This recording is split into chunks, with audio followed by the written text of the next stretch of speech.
Hi, friends. Welcome back to Ask Nat. I am just thrilled with all the questions you guys are asking, and I'm here to break them down. And so, this is when should I have kids?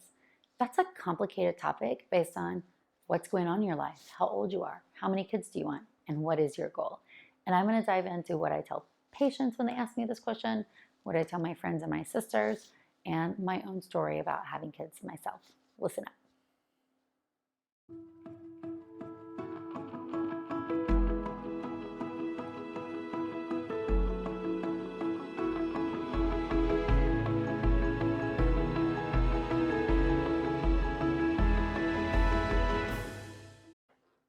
Hi, friends. Okay, welcome back. But first, look at my cute cup. Do you see this? This was given to me for my birthday by one of my dear friends. Hi, Brooke.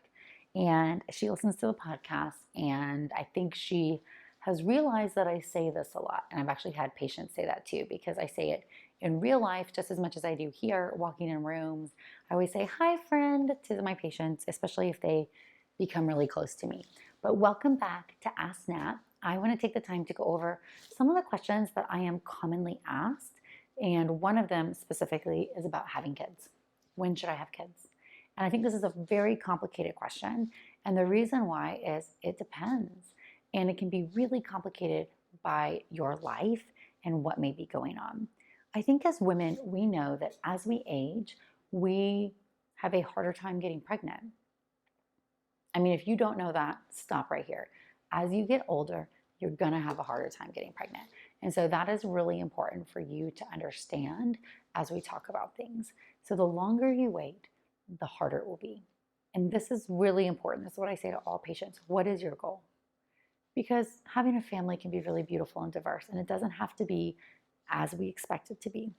But if your goal is to be a mom to your own genetic kids, then thinking about how old you think you may be when you're ready to get pregnant.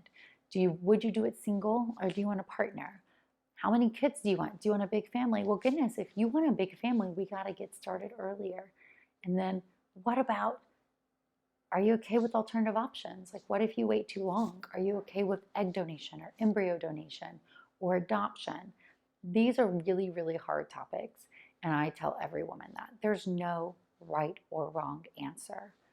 Sometimes you need to hear that. There's no right or wrong answer. There's just the answer that's right for you. But if we are going to think about the body and when you should have kids, we need to start thinking about how the ovary ages. So I'm going to put my water down. Two different things happen as we get older. So I love the analogy that inside the ovary, there is a vault where all your eggs are kept. And so inside the vault, we know that a group of eggs is released every month. So that group of eggs is proportional to how many eggs you have left inside. And so the number of eggs goes down as you get closer to menopause. And so the number of eggs that are released per month also goes down. And we can check that. So we can actually measure how many eggs you have. So if you come to see me and you say, ooh, Dr. Crawford, I want a fertility assessment because I want kids someday and I'm not sure if I'm ready right now or what I should do, I'm going to check the eggs outside the vault. That's called checking your ovarian reserve. And I do that with ultrasound and a blood test called AMH. Also, if you tell me you want kids and you're not anywhere near ready, I'm going to talk to you about freezing your eggs. Does that make sense? And the reason why is that the quality of your eggs changes as you get older. And so sometimes the best option for you is to preserve your fertility. So that's really important to understand. How many eggs do you have and when do they start going bad?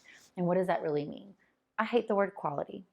Come out and say it. I hate the word quality because it gives the impression that you can control it, that it's something you did right or wrong.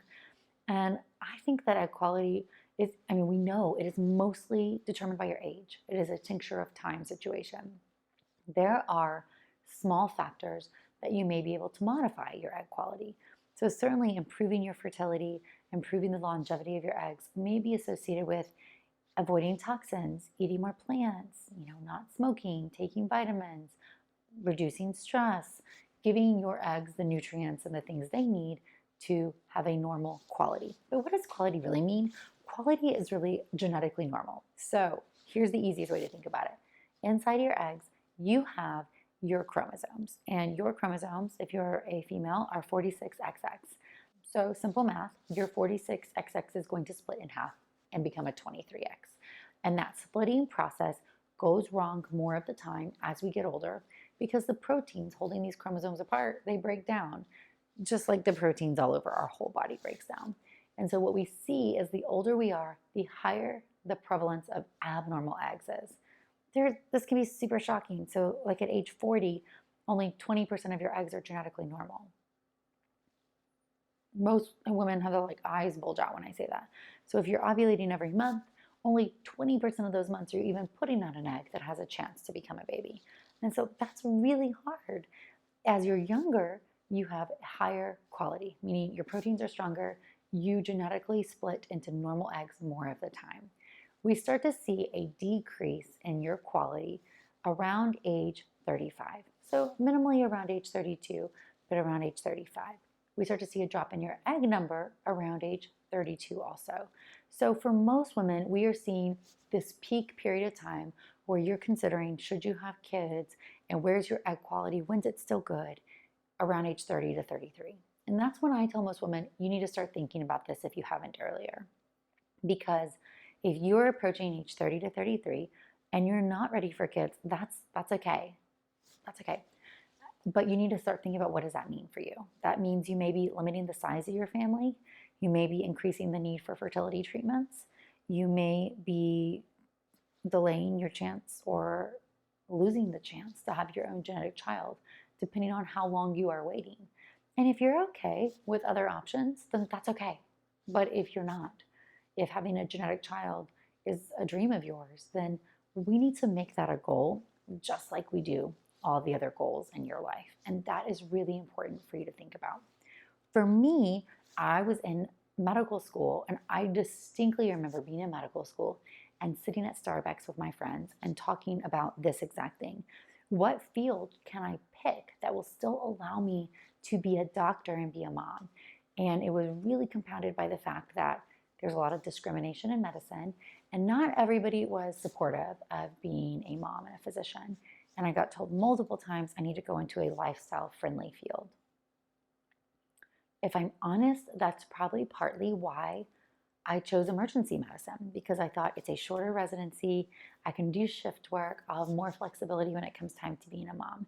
And that was the wrong field for me, so I switched. And a lot of you asked about that, and I'll cover it in detail.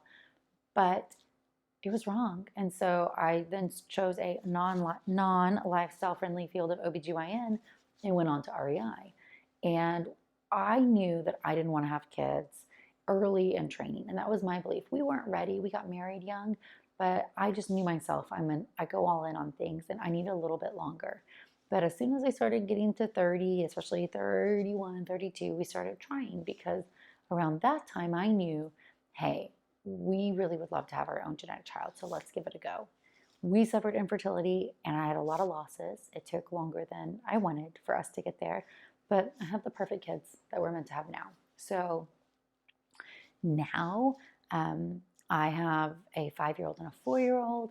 I'm out of training. It's amazing. I can most certainly be a mom. I'm going to shut off this video and go pick up my daughter from kindergarten very soon. But the truth is, I had them both in fellowship, and it was not the easiest time to have kids in training. And here's my one piece of advice. No matter what you do, medicine or not, there's no easy time. There's no perfect time. There's no perfect time to have a kid. So you need to decide, when is it right for you? And you need to be honest with yourself if you're crossing some of these thresholds. If you're 35 or 36 and you're not married or you're single and you want to have kids one day, what's your plan? Because you're probably really goal-oriented in the other parts of your life. And do you need to be thinking about freezing your own eggs, or being okay having a smaller family, or alternative paths to parenthood? There's no right or wrong answer, but it's important that you live the life that you want.